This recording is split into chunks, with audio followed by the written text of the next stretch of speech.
듣다 보면 내공이 쌓이는 방송 2시간 철학의 진이입니다. 예, 돌풀입니다. 저희는 요한네스 hirschberg의 서양 철학사 상고한 고대화 중세편 읽고 있고요. 제2편 중세 철학, 제2장 스콜라 철학. 드디어 토마스 아퀴나스 그리스도교적인 아리스토텔레스주의라는 제목으로 시작을 합니다. 저는 이제 좀 생각이 나는 게 서양의 철학을 네시기로 크게 나눠보면 고대, 중세, 근대, 현대로 나눌 수 있을 것 같은데 고대에서 2명만 뽑으라 그러면 플라톤과 아리스토텔레스를 뽑을 수 있을 것 같아요. 후대에 영향을 준 정도나 이런 거 봤을 때. 그리고 중세도 뽑을 수 있는 게 이 아우구스티누스와 토마스 아퀴나스를 양대 산맥으로 뽑을 수 있지 않을까. 근데 근대에 가면서부터는 너무 많아지죠. 한두 명이 아니라 수십 명이 됩니다. 현대는 더 많아지고요. 중세까지는 그래도 우리가 좀 어느 정도 이 거인들을 정리할 수 있지 않나. 이런 생각. 토마스 아퀴나스 정말 거인이죠. 한번 진희님 이제 인도해 주세요.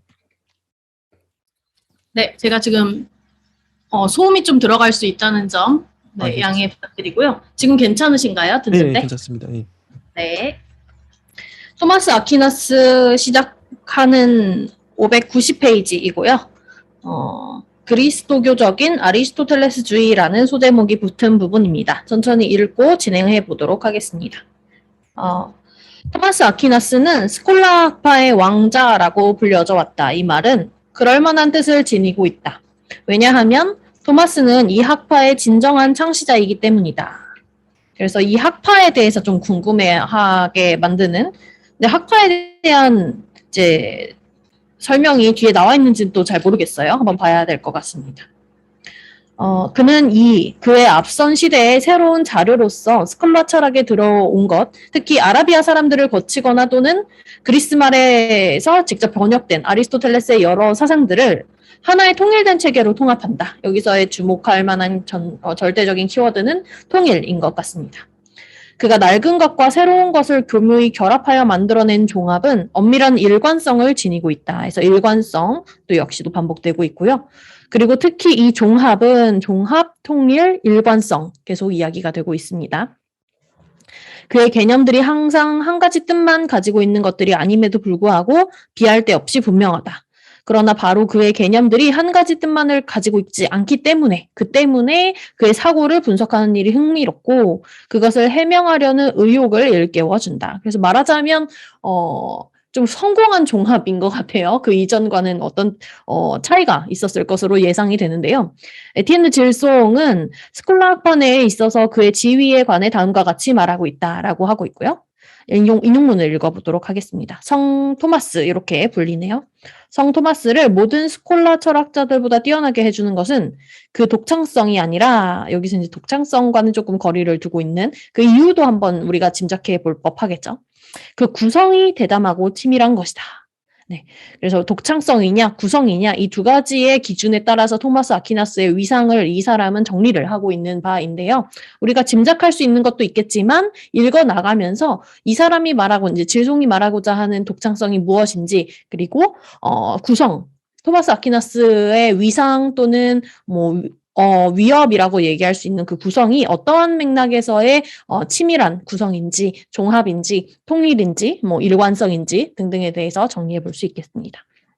다시 읽어보면 지식의 넓이, 보편성에 있어서 알베르투스 마그누스가 이제 앞에서 우리가 읽어봤던 그 부분이고요. 감정의 뜨거움과 깊이에 있어서는 성 보나펜투라가 이제 보나펜투라도 우리가 재밌게 읽었는데 그런 맥락들을 다 가져다가 종합하고 있다는 맥락이 이 토마스 아퀴나스의 의의인 것 같아요. 논리적인 엄격성에 있어서는 둔스 스코투스가 우리 스코투스는 읽었는지 잘 기억이 안 나는 거 보니까 이 책에서는 없었던 것 같아요. 그를 능가한다라고 얘기를 하고 있지만 그러나 교육적인 기술에 있어서와 빛날 정도로 분명하게 종합을 하는 고전가로서는 토마스가 모든 사람을 능가한다라고 해서 각각의 이 시대에 동시대에 활동한 사람들이 동시대에 활동했던 사람들이 각각의 맥락 안에서 뛰어난 자기만의 고유성을 가진 이론가, 철학가였구나라고 보시면 되겠고 종합에 있어서만큼은 토마스 아퀴나스를 따라올 자가 없구나라고 이해하시면 되겠지만 또 그건 우리가 읽어봐야겠죠. 현대의 관점에서도 그러한지 아닌지. 저는 개인적으로 이 문장, 이 인용문 자체가 그러니까 문장이 너무 좋았어요. 이런 식으로 글 쓰는 사람들 저 너무 좋아해요. 잘 쓰지 않았나요? 이게 딱 봤을 때 뭔가 머릿속에 팍팍 바뀌잖아요. 아, 그래 토마스 아퀴나스 이런 우리가 잘 모르는데도 이런 사람이고 알베르토 마그누스는 이런 사람이야. 성 보나벤투란 이런 사람이고 둔수 스코트스는 이런 사람이야. 딱딱딱딱 이게 물론 틀린 말일 수도 있지만 거칠게라도 이런 식으로 딱 마그누스는 이런 사람 이렇게 얘기해 주는 게 너무 통쾌하고 뭔가 남에게 썰을 풀기 좋죠. 야, 너 토마스 아퀴나스가 어떤 사람인지 알아? 하면 이렇게, 야, 당시에 알베르토 마그누스는 지식의 넓이가 강했고, 뭐 이런 식으로 얘기하기 딱 좋죠. 뭔가 그래도, 물론 이제 이 질송이라는 분이 연구를 많이 하고, 직접 본문을 읽어보고 이렇게 스스로가 정리를 해냈겠지만, 그래서 더 저는 이런 문장이 더 와닿았던 것 같아요. 그래서 별 2개를 쳤고, 그리고 저는 이제 제가 지향하는 바도 철학 공부 자꾸 하다 보니까 우리가 그런 게 있잖아요. 공부하기 전에 먹는 마음가짐과 뭐 공부하기 전에는 누구나 대통령 되고 누구나 누구나 꿈은 방대하죠. 그런데 막상 현실에 부딪히다 보면 꿈이 조금씩 좁아지고 낮아지잖아요. 그러면 구체화되는데 저도 이제 철학 공부를 뭐 얼마 안 했지만 이제 뭐 한 1년 6개월 정도 철학사를 공부하고 있지만 하면서 잡혀가는 방향성이라는 게 있는데 그게 이제 저한테는 토마스 아퀴나스적인 방향성, 종합하고 싶다. 그러니까 뭐 쉽게 말하면 서양 철학사, 한국인이 쓰는 편에는 서양 철학사 책을 쓰고 싶다는 그런 욕망이랄까요? 이게 딱 아퀴나스적인 욕망이라고도 할 수 있을 것 같아요. 종합하고 싶은. 그 이전의 모든 그러니까 뭐 아리스토텔레스나 플라톤에 대한 많은 이론들이나 이게 있겠죠. 그거를 다 정리를 하는 거예요. 학자들이 말한 것들 최신 그런 것들이 있겠죠. 그걸 종합을 해서 쉽게 풀어서 쓰는 거죠. 사람들에게 소개해 주는. 근데 이런 것들을 최근에 지식인들이 많이 하죠, 실제로도. 소개해 주는 그게 필요하기도 하고 지금 시대에는 뭐 독창적인 사상가도 필요하겠지만 저는 이제 독창적인 사상을 하기에는 나이도 그렇고 좀 늦은 것 같고 종합 정도는 아퀴나스가 했던 작업 정도는 내가 할 수 있지 않을까? 요 정도 생각을 하고 있긴 해요. 지니님은 어떠신가요? 음, 저는 그 2가지가 별개가 아니라고 생각을 합니다. 그래서 종합을 해야만 또 새로운 의견이나 약간의 변증법적인 논의의 끝에서 오늘날의 관점에서의 나의 관점, 이렇게 짧게나마 한 장 한 장 한 문자 더 할 수 있는 걸로 생각을 해서 종합을 할 수 있다면 그 이상의 것이라고 말할 수 있는지 모르겠지만 그 다른 것도 할 수 있다고 생각을 하고 그 종합이 뭔가 선후적으로 내가 다 알아야 맨 마지막에 최종적으로 종합 이렇게 한다는 것이 아니라 사실은 내가 아는 바운더리 안에서 그때그때 할 수 있는 나의 진술이 종합이 되어야 한다고 생각을 하기 때문에 그에 대해서도 내 스스로도 되게 겸손해져야겠죠. 내가 했던 말이 나중에 공부하는 바를 또 포괄해서 보면 미래적인 이야기로 봤을 때는 되게 허무맹랑하고 되게 좀 무식한 이야기였구나라고 이제 스스로 나중에 나의 무지를 깨달을 수 있게 되는 그런 것까지도 인식 안에 넣어두고 매번 항상 과감하게 종합을 해야 하지 않을까 이런 하나의 일종의 태도로서 얘기를 해볼 수 있겠고요. 결국에는 그 2가지가 별개가 아닐 것이다. 어떤 독창적인 이론을 누군가는 내야지 써야지라고 이제 시작하는 사람은 없을 것이라고 생각이 들고요. 모든 것에 대해서 한번 알아보자, 공부해보자, 읽어보자라고 하면서 이제 시작한 종합들이 모여져서 이 얘기에 대해서 한번 첨예하게 연구해볼까라고 이제 들어가게 되면 그 부분에서 조금 더 나만의 고유성이 생기는 것이 아닐까 싶습니다.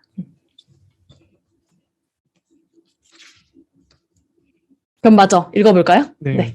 네. 591페이지 이제 생애인데요. 우리가 앞에서 종합한 사람들이 되게 많았어요. 그래서 뭔가 세계를 종합하려고 시도했던 고대 그리스 철학에서 이제 플라톤 뭐 이렇게 생각을 떠올려 보면 그들은 각자 어디에서부터 어떤 목적을 가지고 철학에 접근했는지에 따라서 각각의 철학 분과 학문이 가지는 목적이 분명했어요. 플라톤 같은 경우는 청년들을 올바른 정치가로 이제 좀 교육시키기 위해서 그게 이제 철학이 기반이 되어야 된다라는 생각을 되게 확고하게 가졌던 사람으로서 전 세계가 아니라 뭔가 전지전능한 어떤 시각을 가지고자 했던 것 같아요. 근데 이제 토마스 아퀴나스는 우리가 소제목에서처럼 그리스도교적인 어떤 맥락이 좀 분명한 사람이기 때문에 이 사람이 말하고자 하는 그 철학의 끝은 그 목적은 무엇인가라고 계속 떠올려 보시면서 읽는 게 가장 중요할 것 같고요. 그 맥락에서 생애가 되게 중요하게 작용할 것 같습니다. 읽어보겠습니다. 토마스 아퀴나스는 1224년 나폴리 왕국의 로카세카에서 귀족의 아들로 태어났다. 우리가 맨날 우리가 얘기하죠. 귀족의 아들인지 아닌지 뭐 이런 것에 대해서 좀 주목해서 항상 우리가 수다를 떨었던 것 같은데 그는 5살 때 몬테카시노의 수도원에 들어갔다. 5살 때 수도원에 들어갈 때요. 14세 때는 대학에서 공부하기 위해 나폴리로 갔다.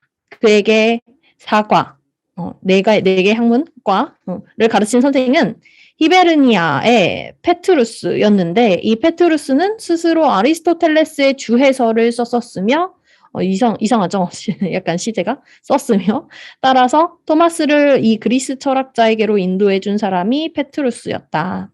스승이 갔던 길을 그대로 따르고 있습니다. 오늘날도 좀 비슷한 것 같아요. 지도 교수님의 뭐 행적을 좀 그대로 따라가기보다는 많은 수 영향을 받고요.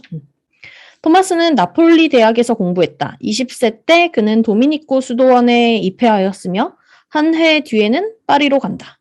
파리에서도 그 뒤 48년에서 52년까지 쾰른에서도 마그누스 밑에서 연구를 계속했었다. 그래서 마그누스와 비슷했던 이유를 우리가 짐작해 볼 수 있고요. 아마 요게 이렇게 간단하게 유년 시절이 정리가 되어 있지만 다른 책들에서는 좀 구체적으로 어떤 역량 관계에 어떤 논의를 했는지에 대해서 나와 있지 않을까 싶습니다. 아퀴나스 유명한 사람이니까. 그리고 1252년에서 55년까지는 파리 대학의 성서학과 명제집의 강사를 하다가 56년에는 보나벤투라와 함께 파리 대학의 교수가 된다. 이곳에서 3년 동안 교수 생활을 한 뒤에 그는 다시 이탈리아로 되돌아와서 교황 우르바누스 4세 밑에서 교황청 강사로서 오르비에토에서 로마에 있는 성 사비나 수도원 학원에서 그리고 교황 클레멘스 4세 밑에서는 비테르보에서 강의를 했다. 여기저기 돌아다니면서 그 교황들 밑에서 강의를 한 걸로 추측이 되고요. 어떤 강의를 했는지도 궁금합니다. 그는 교황청에서 같은 수도회의 수사 메르베케의 비렐름을 사귀게 된다. 앞에 우리가 비렐름 얘기를 했는데 그 사람인지 아닌지는 잘 모르겠어요. 비렐름은 토마스에게 아리스토텔레스의 저작들의 믿을 만한 번역판 등등을 제공해주는 것 이외에도 프로클로스, 아르키메데스, 아리스토텔레스의 주해설을 쓴 여기 이제 아프로디시아스의 알렉산드로스, 그리고 데미스티오스, 암모니오스, 요하네스 필로포노스, 그리고 심플리키오스 등등 우리가 읽은 사람은 많지 않은 것 같아요. 저작들을 라틴어로 번역했었는데 이 번역들은 모두 토마스와 그 철학을 위해 매우 중요한 것이 되었다. 여기 좀 번역이 이상하죠?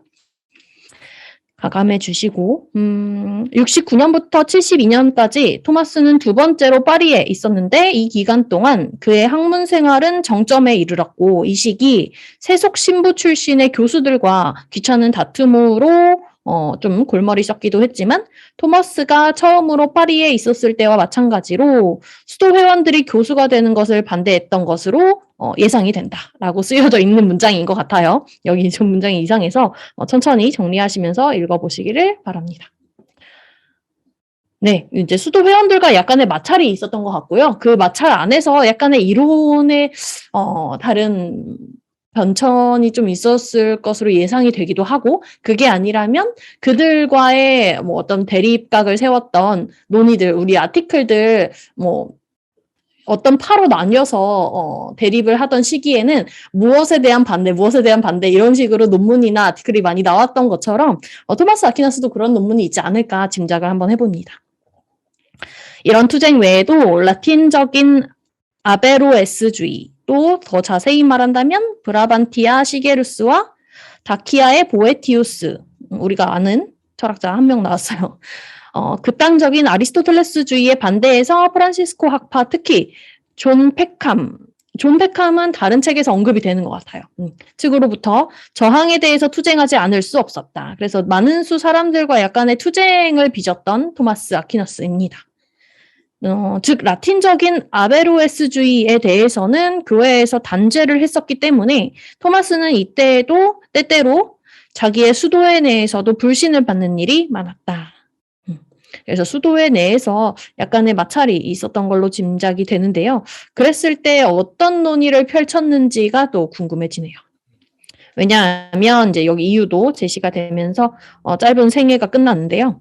사람들이 토마스의 아리스토텔레스주의와 시게루스의 아리스토텔레스주의를 구별할 줄 몰랐기 때문이다.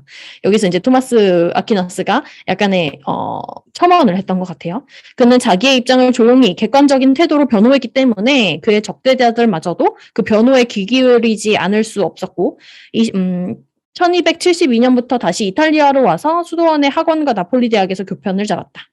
그는 교황 그레고리우스 10세에 의해서 리옹의 공의회로 초청받아서 가던 중 한 수도원에서 삶을 마쳤다라고 정리가 되어 있습니다. 궁극적으로 이 토마스 아퀴나스가 여기저기 돌아다니면서 강사와 교수 생활을 했던 것이 이제 요약 정리할 수 있는 그 맥락일 것 같고, 그 학문의 정점에 이르렀을 때는 여러모로 수도회나 다른 학파 등등과 마찰을 겪었던 것 같습니다. 주된 논의가 어떠했는지, 그 방향이 결론적으로 어떻게 났는지는 또 잘 나와 있지 않아서 모르겠지만, 우리가 그 두 가지를 중심으로 해서 뒤에 나오는 사상들을 좀 지켜본다면 이때쯤에는 어떠했겠구나라고 우리가 정리하면서 또 다른 토마스 아퀴나스의 저작들의 방향들의 추론을 더해서 읽어보면서 우리가 따로 정리를 해나갈 수 있지 않을까 싶습니다. 생애 어떠셨나요? 예, 보면은 이분이 1224년에 태어나서 1274년에 돌아가셨어요. 거의 한 50살, 50살 정도죠. 되게 짧게 사셨다가 돌아가셨는데, 우리 이전에 알베르투스 마그누스 같은 경우에는 거의 90세 가까이 사셨던 걸 보면 되게 단명하셨다, 짧게 사셨다 이런 생각이 들고, 그만큼 이제 뭐 건강 이 투쟁도 영향을 미쳤을 것 같고요.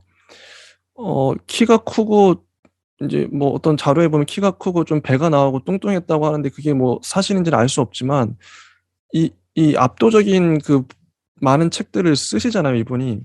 엄청난 집중력을 발휘해서 이렇게 저술을 하면서 투쟁까지 하니까 건강이 악화되셨나 싶기도 하고, 그래서 수명을 다 채우지 못하고 돌아가셨나 이런 생각도 들고요. 그리고 좀 이분의 생애에서 좀 주목됐던 부분들이 인복이 많으세요. 아까 사학과를 가르쳤던 선생 히베르니아의 페트루스한테 아리스토텔레스 주에서를 썼던 이분한테 이제 아리스토텔레스의 영향을 많이 받았겠죠. 이분한테 받았고, 그다음에 알베르투스 마그누스 밑에서도 공부를 하면서 물론 아리스토텔레스뿐만 아니라 이분은 당연히 알베르투스 마그누스는 만물 박사니까 당시에 존재하고 있는 모든 고전들에 대해서 좀 공부할 수 있는, 좀 주의를 기울일 수 있는 좋은 시간이지 않았을까 이런 생각도 했고, 그리고 또 수사 메르베케 비렐름 이분이 그 번역판을 토마스 아퀴나스한테 제공을 해줘요, 라틴어로. 야, 이게 이제 1,000원입니다. 이때 이분을 만났기 때문에 토마스 아퀴나스가 이 모든 번역판을 읽어낼 수 있었던 거죠. 이 사람 역할 분배가 돼서 너는 번역해, 내가 다 읽어서 공부해가지고 주에서 쓸게, 뭐 이런 식으로 됐을 수도 있는데, 정말 1,000원이에요. 그리고 당시에 보나벤투라도 참 쟁쟁한 분인데 파리 대학의 교수로 동료로 같이 있기도 하고요. 그러니까 결론은 뭐냐면 토마스 아퀴나스는 혼자 잘나서 된 게 아니라 좋은 스승들을 만났고 운 좋게도 알베르투스 마그누스 뭐 이런 분들 이분은 역사적으로도 엄청난 분인데 이런 분들을 만났으니 이게 천운이죠. 이렇게 만나서 지금 이제 이 정도까지의 대학자가 되었다. 그렇게 좀 저는 그래서 뭐 공부를 하려면 사람을 잘 만나야 된다. 예, 그런 생각이 드네요. 예. 지니님은 어떠셨나요? 저는 궁금합니다. 이 사람이 어떤 사람들과 어떤 그 관점에서 논쟁을 벌였는지 구체적으로 그게 궁금하고, 토마스 아퀴나스가 정말 위대한 철학자로서 얘기가 되는 이유에 대해서 좀 명확하게 알고 싶어지는 그런 생애 부분이었습니다. 저작들도 되게 대단해요. 네. 우리가 아는 뭐 아리스토텔레스의 여러 저작이라든지 아니면 철학책들 충분히 몇몇 번역이 된 걸로 보이고요. 이렇게 우리나라 한국어로까지 이제 토마스 아퀴나스의 저작들이 번역이 될 정도면 되게 거대한 사람일 텐데 어떠한 맥락에서 그러한지 궁금해집니다. 이 저작들을 저는 이제 뭐 저작에 여기 거의 한 페이지 가까이 써놨는데 이 연도를 좀 유의해서 보시면 쓰여진 연도가요. 이분이 1224년에 태어나서 1274년에 돌아가셨어요. 근데 저작들이 거의 60년, 뭐 60년 후반이래요. 그러니까 그렇다 하더라도 거의 한 40살 정도인 거죠. 이분이 50살, 50에 돌아가셨으니까 40대에 이 많은 저작들을 쏟아내십니다. 이 타이밍도 절묘했고요. 신학대전 같은 경우 이분의 이제 주저죠. 신학대전도 1266년에서 72년에 그 1부, 2부가 완성이 되고 3부는 미완성인데 1272년에서 쓰다가 73년 이거 이제 나무위키나 위키백과 찾아보면은 이 미완성된 게 이분이 돌아가셔서 미완성된 게 아니라 돌아가시기 직전에 이때 당시에 쓰고 있었는데 어떤 절필을 하셨대요. 절필을 중간에. 거의 한 1273년쯤에 절필을 하셨다고 합니다. 그 이유는 하여튼 예배를 드리다가 그랬나? 하여튼 갑자기 이제 어떤 영감을 어떤 계시를 받아서 그런지 몰라도 절필을 하시는 바람에 미완성이 돼 버려요. 더 이상 책을 못 쓰시는 거예요. 어떤 글도. 이게 이 압도적인 이 분량을 쓰시면서 스트레스를 받아서 그러시는 건지 아까 논쟁도 하고 하면서 그래서 거의 인제 생애 후반기에 40대쯤에 집중적으로 글을 다 쏟아내십니다. 대단하시죠?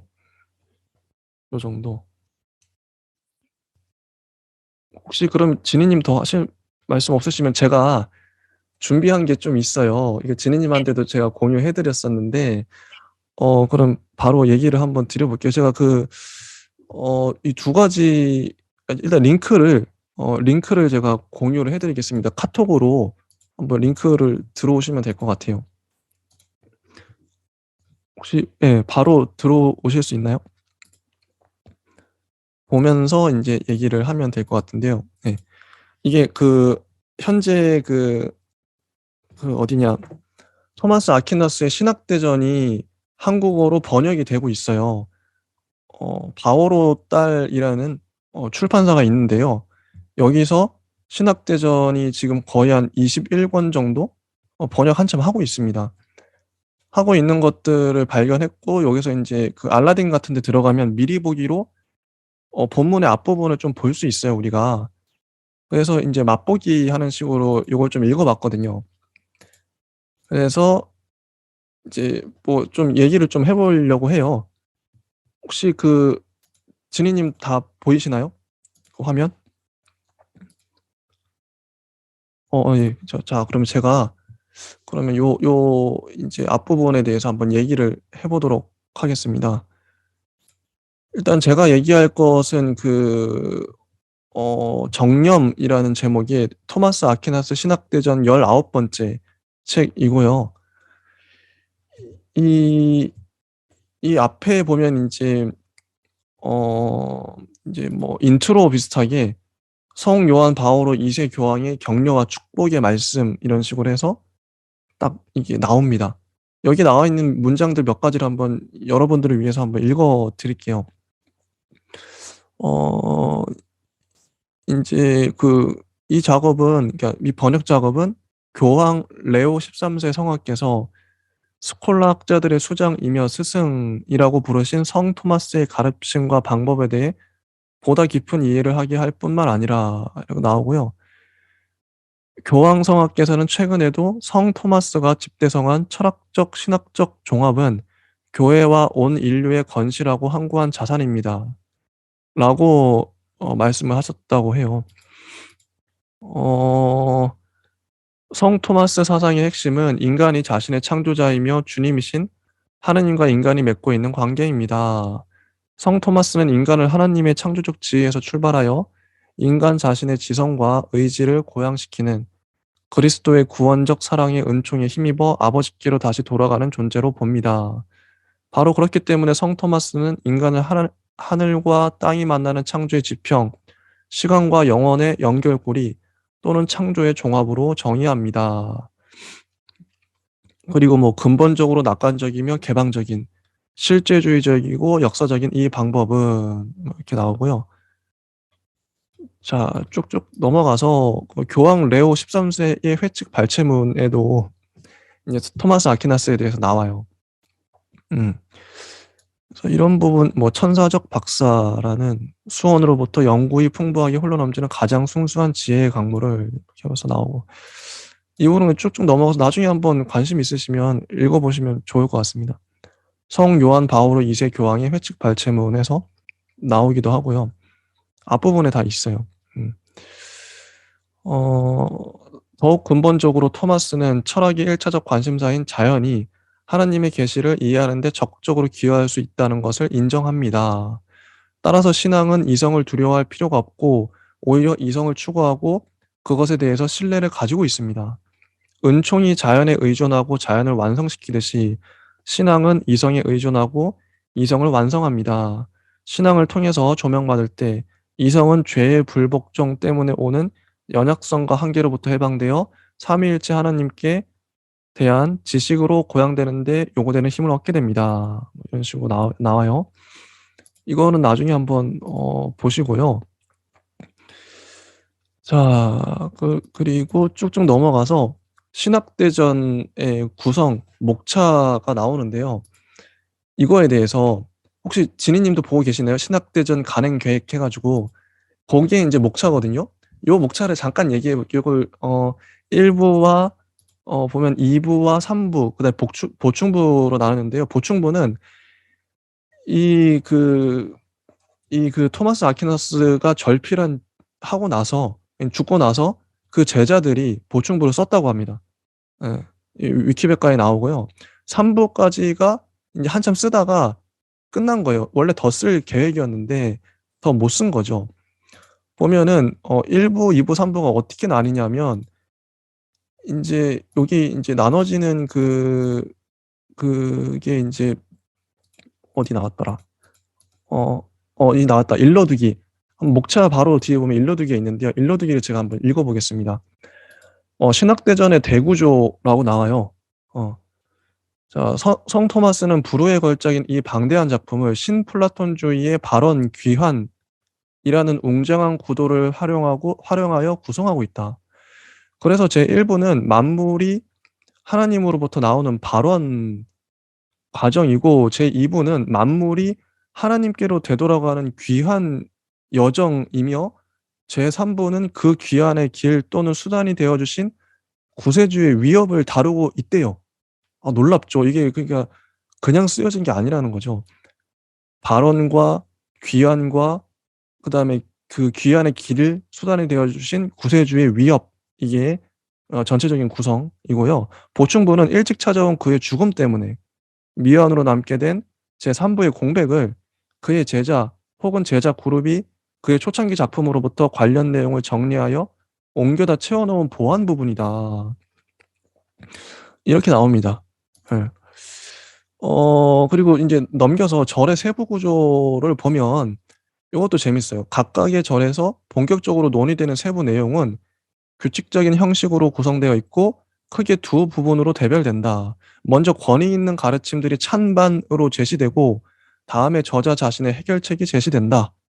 첫 번째 부분에서는 먼저 중세 스콜라 학자들의 기본적인 학문 방법인 권위 나옵니다. 권위, 곧 성경과 교부들 그리고 때로는 고대 철학자들을 비롯한 사상가들로부터 해당 주제에 대한 가르침들 가운데 곧 제시될 필자의 입장에 반대되는 부정적인 가르침들이 엄선하여 제시가 돼요. 일부러.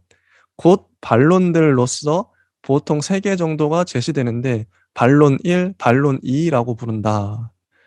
다음으로는 역시 권위들 가운데에서 그에 대해 반대되는 곧 저자의 입장을 지지하는 긍정적인 가르침이 보통은 하나 제시된다. 곧 재반론이라고 합니다. 저자 자신의 독창적 해결책이 제시되는 두 번째 부분도 또다시 두 부분으로 구별되는데 먼저 답변 부분에서는 그 주제에 대한 저자 자신의 해결책이 제시되며 가끔은 본론이라고 불리기도 한데요.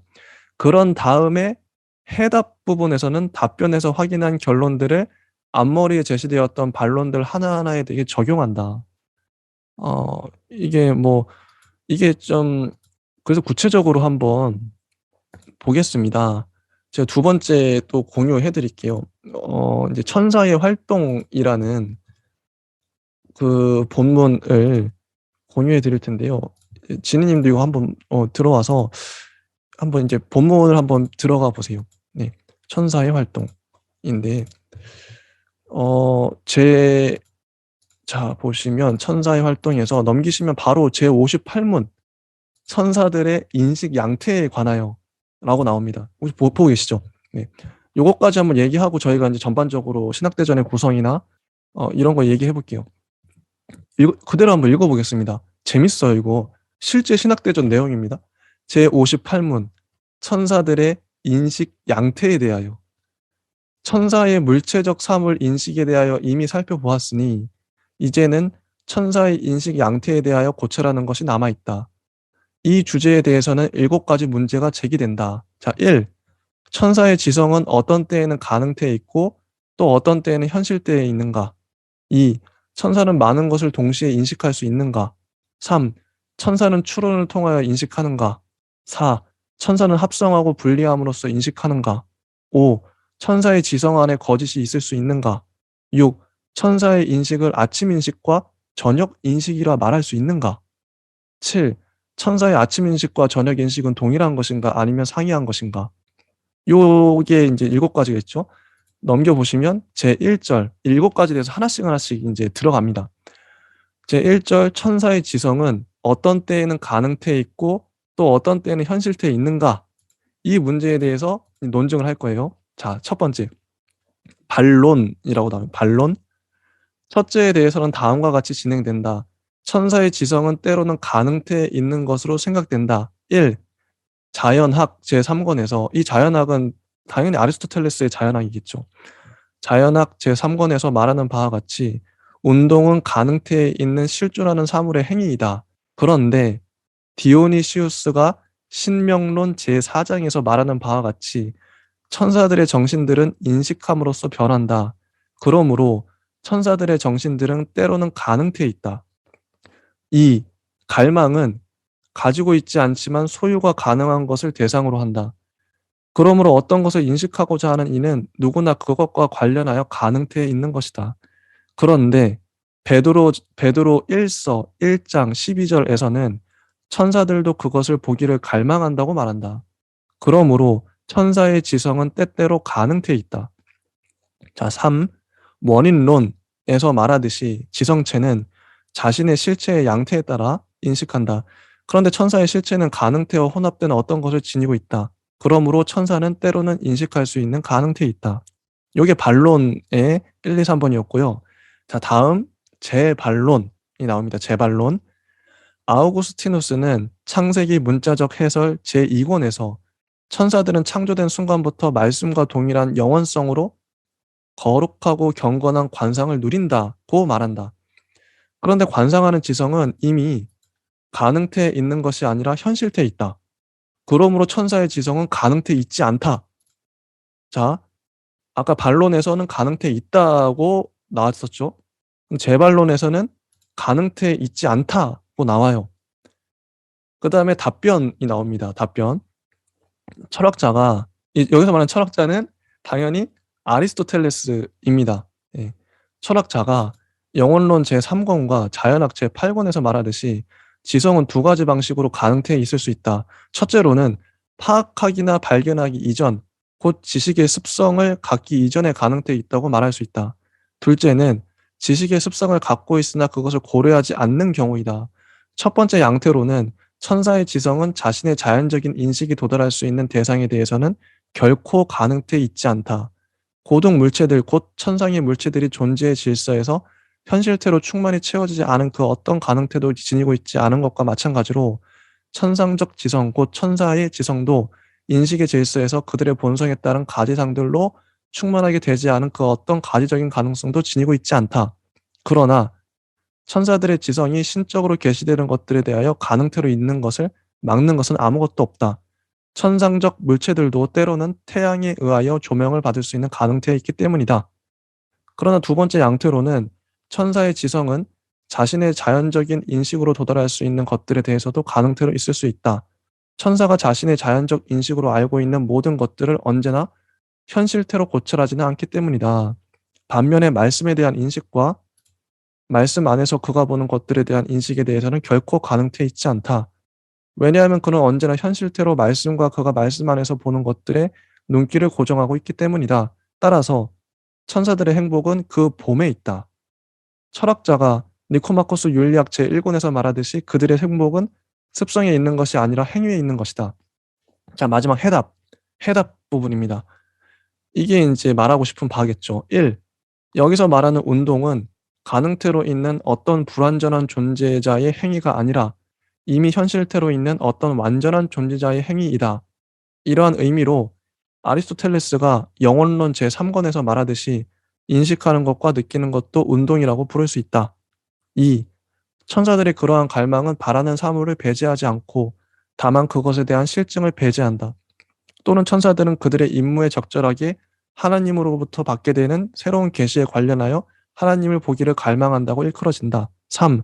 천사의 실체 안에는 현실태가 결여된 가능태가 전혀 없다. 마찬가지로 천사의 지성은 현실태를 배제하는 방식으로 가능태에 있는 일이 없다. 요게 이제 1절의 내용이었고요. 천사의 지성은 어떤 때는 가능태에 있고 또 어떤 때는 현실태에 있는가에 대한 반론과 재반론과 답변과 이렇게 나옵니다. 자, 요거를 답변과 해답이죠. 네 파트로 나오는데요. 진희님은 요거 어떻게 보셨나요? 말씀해 그래서 주시죠. 천사라는 개념을 네. 먼저 전제하고 있고 그에 대한 질문들로 구성해 놓은 책이지 않을까 싶은 생각이 먼저 들었고요. 그 천사라는 개념을 영혼의 대치해서 볼 수 있는지 아니면 뭐 신에 준하는 것 아니면 우리가 아우구스티누스에서 했었던 것처럼 뭐 은총에 준하는 어떤 것인지 등등에 대해서 우리가 규정할 수 있겠지만 그 무엇도 사실은 추론이나 추측에 불과하고 명확하게 밝혀진 바는 또 나와 있는지는 또 모르겠어요. 이 거대한 전집 안에. 그래서 일단 질문들이 너무 재밌었고 뭐 질문들 3페이지 보시면 천사의 지성은 어떤 때는 가능태에 있고 어떤 때는 현실태에 있는가 뭐 이런 접근들 천사는 많은 것을 동시에 인식할 수 있는가 이런 접근 추론을 통하여 인식하는가 합성하고 분리함으로써 인식하는가 지성 안에 거짓이 있을 수 있는가 이런 질문들은 사실 천사를 소거하고 보더라도 충분히 우리가 알아들을 수 있는 것들인데 굳이 왜 천사들의 인식 양태와 더불어서 연관해서 적어놨을까는 좀 의문입니다. 그래서 어쩔 수 없이 그리스도교 철학 안에서 해석하려고 하다 보니 이러한가라고 생각이 좀 들기도 하고요. 여기 우리 헬시베르거 책에서는 이 토마스 아퀴나스의 소제목이 그리스도교 철학 그리스도교적인 아리스토텔레스주의라고 붙여놨긴 했지만 지금 잠깐 읽어주신 신학대전의 내용만 토대로 보더라도 사실은 이것이 아리스토텔레스주의인가라는 좀 의심이 많이 들 정도로 약간 주관적인 해석의 측면이 많이 보이고요. 그 부분이 한계점일 것 같아요. 우리가 이제 좀 쭉 토마스 아퀴나스를 읽어가겠지만 그래서 토마스 아퀴나스가 아리스토텔레스에 많은 수 빚을 지고 있긴 하지만 그것이 곧 아리스토텔레스는 아니겠다라는 지점을 좀 명확히 해야 될 것 같고 또 종합이다, 뭐 통합이다, 뭐 통일이다, 아니면 뭐 일관성 뭐 이런 얘기로서 토마스 아퀴나스를 많이 하지만 그것이 오늘날의 관점에서나 아니면 그 당시를 포함해서 그것이 완전히 효과적이고 오롯이 전체적인 종합이었다라고 단정할 수는 없고요. 그냥 그에 대한 시도가 있었다라고 이해해 주시면 될 것 같아요. 이 사람이 뭐 종합에 뛰어났더라도 그것이 완벽한 종합의 어떤 정답은 아닐 것이기 때문에 이 사람 방식 나름대로 어떤 식으로 종합을 했을 것이고 그것이 오늘날 전달되고 있다. 이 정도로 이해를 해야 되지 않을까 싶습니다. 이게 또 재밌는 게요. 요 화면 보이시나요? 네. 이것도 제가 또 두려움과 분노 보이시나요? 네. 아, 넘기셔야 될 것 같아요. 요 그대로 화면 보이죠? 제가 띄워놓은 창이 보이는 거죠. 천사들의 의식 양태에 대하여 지금 이거 띄워져 있고요. 그럼 다시. 공유를 하셔야 돼요. 네. 화면 공유를. 그러면 제가 그러면, 공유를 시는 창이 선택이 돼야 돼요. 그러면 창을, 두려움과 분노. 이건가? 두려움과 분노. 요거다. 요거다, 네, 요거. 맞아요. 요게 이제 하나 더 요게 또 재밌어요. 네, 조금 아까 확대해 주시면 좋을 것 같아요. 예. 천사, 확대가, 요 정도? 보이시죠? 예. 조금 더 하시면 네. 최대입니다. 매체돼요. 예. 여기 이제 아까 천사 이야기는 좀 안 와닿기 때문에 우리가 좀 더 와닿는 내용이 아마 이걸 것 같아요. 제40문. 요것도 한번 제가 읽어보겠습니다. 이분의 논리성 이런 게 엄청나더라고요. 자, 40문. 분노적 정념들에 대하여 먼저 희망과 절망에 대하여. 이거 좀 더 와닿으실 거예요. 자, 그러고 나서 분노적 정념들에 대해서 고찰해야 한다. 먼저 희망과 절망에 대하여. 두 번째로 두려움과 담대함에 대하여. 세 번째로 분노에 대하여 고찰해야 한다.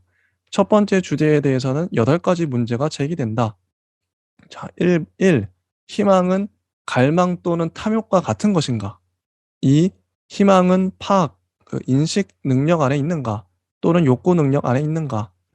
3. 희망은 짐승들 안에 있는가? 4. 희망의 절망이 반대되는가? 5.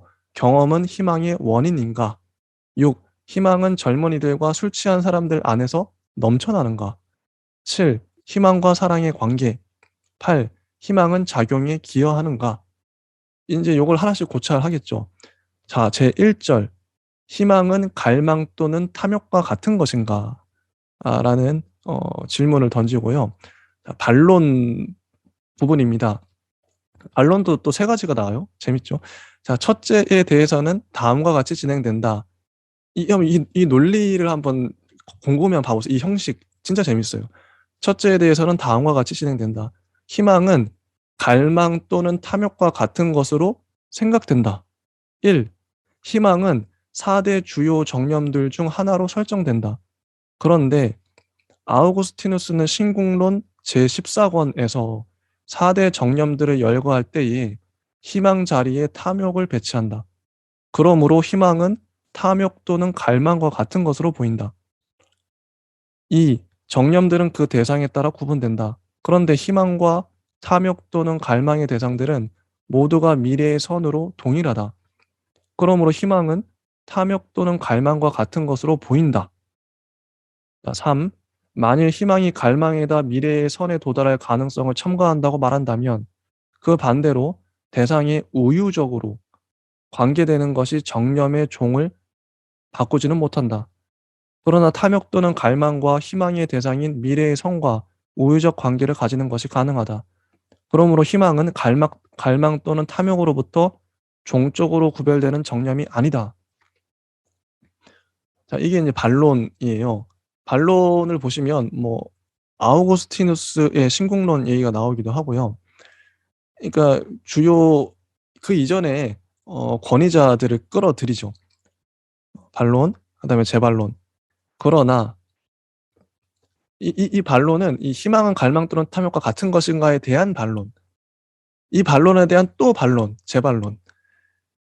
재반론. 그러나 반대로 종적으로 구별되는 상이한 정념들은 서로 다른 능력들에 귀속된다.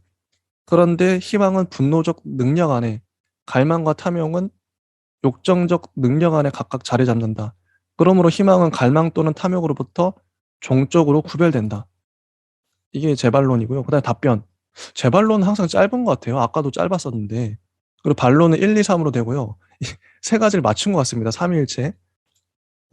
그다음에 답변. 정념의 종은 대상에 의하여 규정된다. 희망의 대상에 대해서는 네 가지 조건에 주의를 기울여야 한다. 맨 먼저 희망은 좋은 것, 다시 말해 선과 관계된다. 이 문단이 정말 예술이에요. 한번 논리적으로 들어보세요. 왜냐하면 선과만 연관되기 때문이다. 따라서 희망은 악과 관련되는 것인 두려움과 구별된다.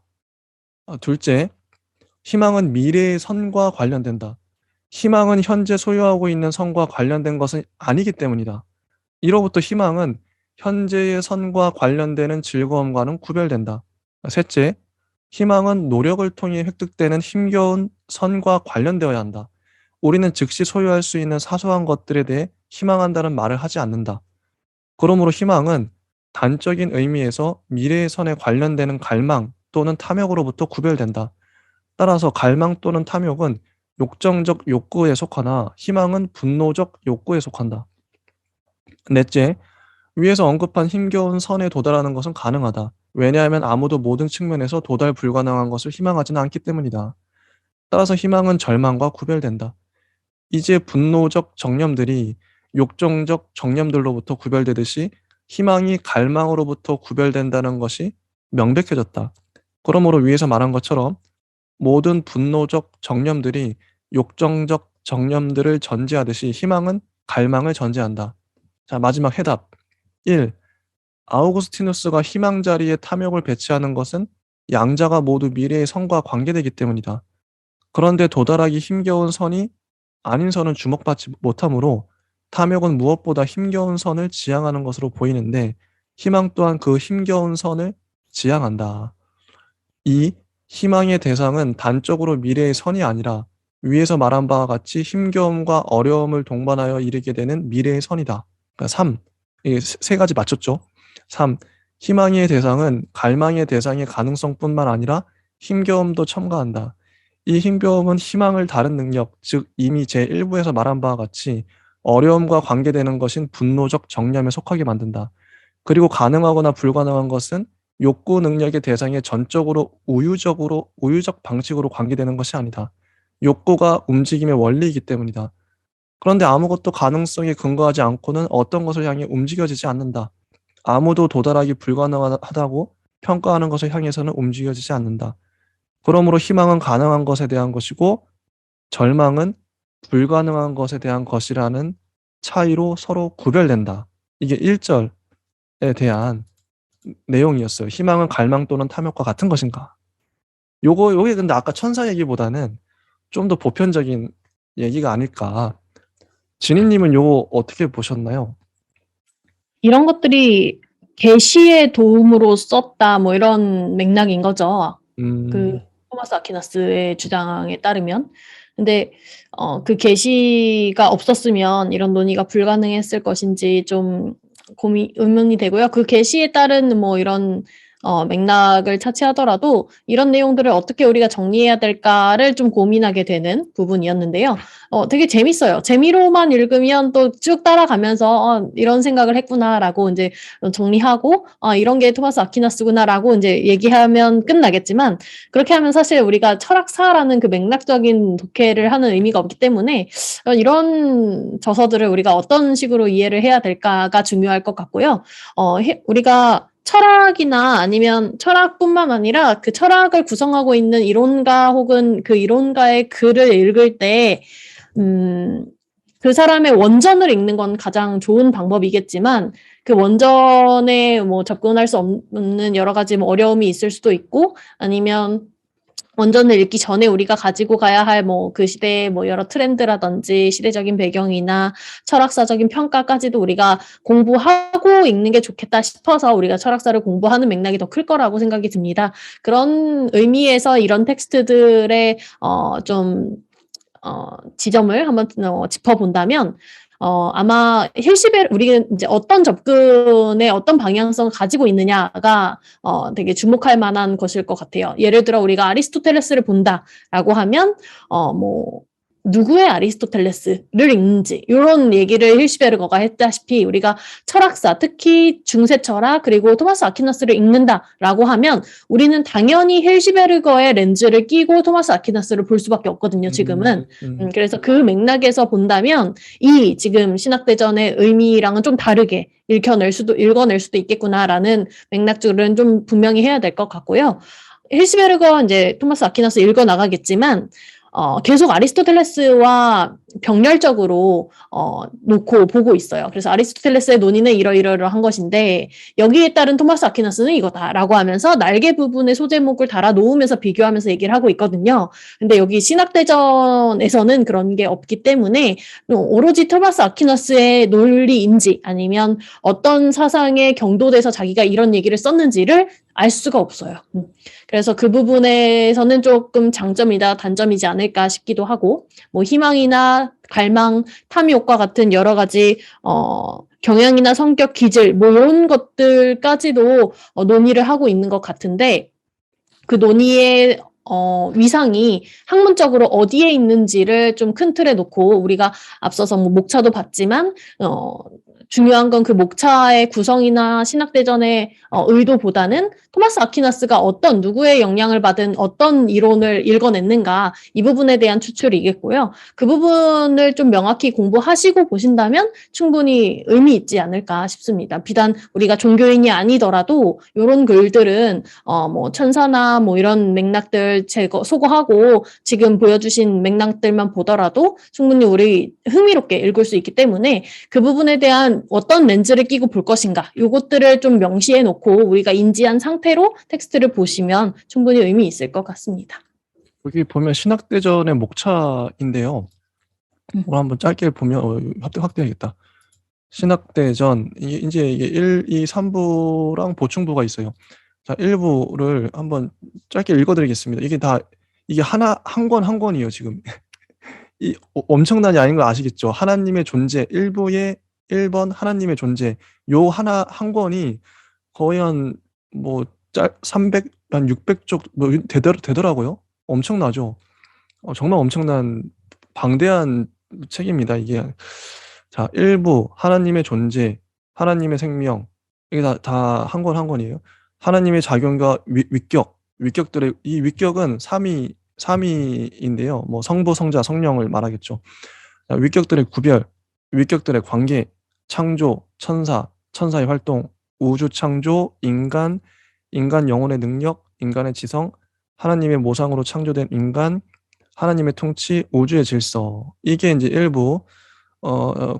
그리고 이제 2부 제1편 행복, 인간적 행위, 도덕성의 원리, 정념, 쾌락, 두려움과 분노, 습성, 덕, 성령의 선물, 죄, 원죄, 죄의 결과, 법, 예법, 은총이고요. 2부 2편은 믿음의 결과, 희망, 사랑과 결부되는 것, 현명, 정의, 불의, 종교와 경신, 종교와 결부되는 것, 사회적 덕, 용기, 절제의 부분, 예언과 은사, 활동과 관상, 사목과 수도생활.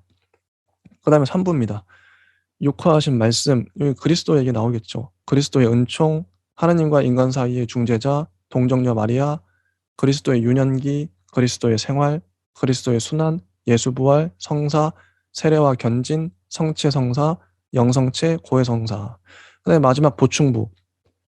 통회, 보석과 열쇠, 냉담과 대사, 병자성사, 성품성사, 혼인성사, 혼인장애, 재혼, 죽음과 심판, 육신의 부활, 최후 심판과 성인들, 단죄받은 자들, 그다음에 신학대전 요약, 뭐 입문, 총세긴 해서 총 75권이 예정돼 있고요. 이 방대한 분량이 지금 어디까지 번역이 됐냐면 28번째 법까지 2020년에까지 이제 번역이 되어 있네요. 2부 1편 28권 번역됐고요. 아직 75권까지니까요. 아직 멀었습니다. 자, 요 목차 보시면서 혹시 지니님은 어떤 좀 생각이 드시는지 궁금하네요. 네, 아무래도 이런 맥락이 되게 이제 저는 어떤 의미를 찾을 것인가 계속 생각을 하면서 보는데요. 네. 아무래도 그리스도교 철학에서 크게 벗어날 수 없었다는 한계점이 있을 수는 있겠지만, 그럼에도 불구하고 이 토마스 아퀴나스가 시도한 그 통합은 그 당시에 신학과 철학의 어떤 공통 지점을 뭐 불가분의 관계라는 걸 계속적으로 말하고 있는 듯하게 들렸어요. 그래서 우리가 그리스 그 고대 철학에서 철학에 대한 맥락을 계속 중점적으로 얘기를 했다면 중세 철학에 넘어오면서 우리가 종교와 철학의 불가분의 관계를 계속 가지고 갈 수밖에 없었는데, 그런 맥락에서 토마스 아퀴나스는 충실하게 논의를 했던 것 같고요. 그런 논의가 사실 되게 성공적으로 이루어진 것도 있을 수 있고 아닐 수도 있지만 그 텍스트 이면에 그들이 동시대에는 인식하지 못했던 지점에 대해서 저는 잠깐 생각을 하게 됐는데, 이 텍스트들은 사실상 근대 철학의 암시를 품고 있구나라는 걸 되게 강하게 느꼈습니다. 왜냐하면 철학은 언젠가는 그 신학으로부터 분리될 수밖에 없는 학문이겠구나라는 걸 오히려 반증하는 요소들인 거죠. 왜냐하면 그냥 그리스도교 종교 천사 이야기만 하면 될 것을 그 외적인 얘기들을 할 수밖에 없는 한 학자의 이 대대적인 어떤 지필이기 때문에 그들 안에 뭐 본성이라고 얘기할 수도 있겠고, 얘기할 법한 주제, 뭐 이런, 얘기하지 않고서는 지나갈 수 없는 그런 학문적인 어떤 뭐 열망, 뭐 이런 게 있었지 않았을까. 그에 대한 반증으로서 오히려, 그리스도교나 종교의 옷을 입고 있지만 사실은 그 알맹이는 철학이었다. 그래서 이 토마스 아퀴나스가 종합이나 뭐 통합 이런 것들을 시도했다는 점에서는 되게 훌륭하지만, 앞서서 우리가 생애를 읽을 때 계속적으로 반박이나 여러 가지 충돌이 있었다고 했었잖아요. 그래서 그 맥락에서 우리가 오늘 어떤 얘기를 할 수 있을까 계속 생각하면서 들었었는데, 궁극적으로 그럴 것 같아요. 그의 체계가 되게 종합적이고 조화를 이루면서 어떤 일관적인 그 대대적인 신학 대전이라는 결과물을 내긴 했지만, 사실은 그 안에서는 언제나 항상 그 긴장 관계가 있구나.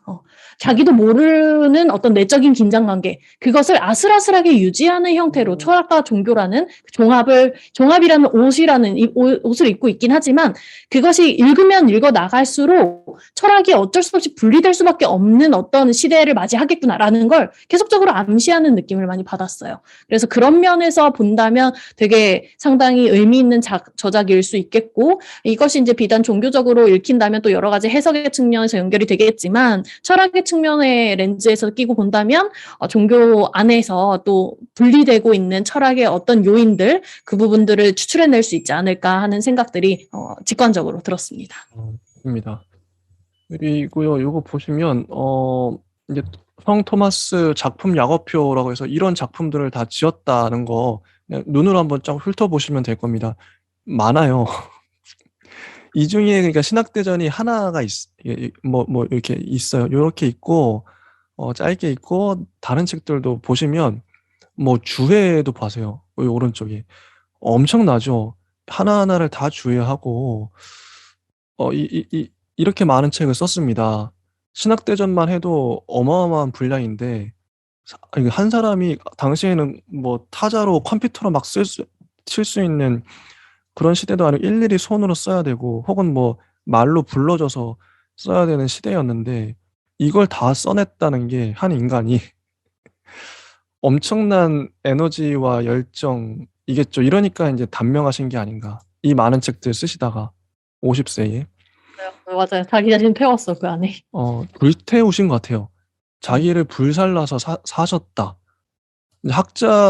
학자의 모범? 이제 않나. 이게 진정한 학자다. 평생 이분은 그냥 밥 먹고 자고 그냥 글만 썼을 것 같아요. 뭐 글을 읽거나 쓰는데 온 에너지를 집중하셨겠구나, 그런 생각이 들어요. 정말 존경스럽습니다. 여기까지 혹시 더 하실 말씀 있으실까요? 요 토마스 아퀴나스의 생애나 뭐 저작에 관련해서. 아마 같은 그리스도교 철학이나 중세 철학을 논하고 있더라도 어느 쪽에서 어떻게 접근하느냐에 따라서 좀 미묘한 차이가 발생할 텐데요. 앞서서도 말했지만 이제 어떻게 구체적으로 어떤 차이를 우리가 추출해낼 수 있나요?라고 혹시 이제 보시는 분들이나 들으시는 분들이 궁금해하실 수 있겠다 싶었는데요. 그런 접근이 가능할 것 같아요. 뭐 토마스 아퀴나스는 아리스토텔레스의 많은 수 빚을 지고 있지만 그것이 사실은 아리스토텔레스로 뭐 플라톤에서 아리스토텔레스로 이어지는 그 순행적인 어떤 순서를 따라서 바로 접근한 것이 아니라 사실 역으로 접근했어요. 플로티누스에서부터 아리스토텔레스 그것도 플로티누스에서 아리스토텔레스를 경유해서 접근한 것이 아니라 플로티누스에서 시작을 해서 플라톤으로 뛰어넘어서 접근을 하고 있는 학자이기 때문에 그런 맥락들을 사실 잘 정리하셔서 볼 때와 아닐 때는 많은 수 느낌이 다르실 것 같아요. 그래서 이게 읽다 보면 비아리스토텔레스적인 느낌이 많이 날 수도 있다. 그런데 우리가 이건 좀 아리스토텔레스의 논의와 좀 다르지 않나 이게 그렇게 이야기를 할 수 있다 하더라도 그것 역시도 아리스토텔레스의 맥락 안에 들어간 것이기 때문에 하나의 계보로 얽힐 수가 있구나 이렇게 생각을 하시면서 어느 지점이 그 우리의 스승들과 아버지와 달라지는지 우리 부친사례의 역사라고도 하죠. 그래서 그런 맥락에서 좀 접근을 하시면서 다각적으로 어디서부터 어떻게 접근을 해 나가는지를 그게 또 이렇게 연속선상에서 정리되는 학자는 아무도 없어요. 그래서 뭐 영혼을 말할 때는 어디서부터 어떻게 접근하고 있다. 뭐 신을 말할 때는 어떻게 어디서부터 어떤 비판과 넘어섬을 가지고 있구나라고 정리를 하시는 편이 훨씬 더 이해하기 쉬우실 것 같습니다. 남는 것도 많을 것 같고요. 입니다. 여기까지 하겠습니다. 다음 시간에는 드디어 본격적으로 아퀴나스의 사상에 대해서 들어가 보도록 하겠습니다. 예, 감사합니다. 감사합니다.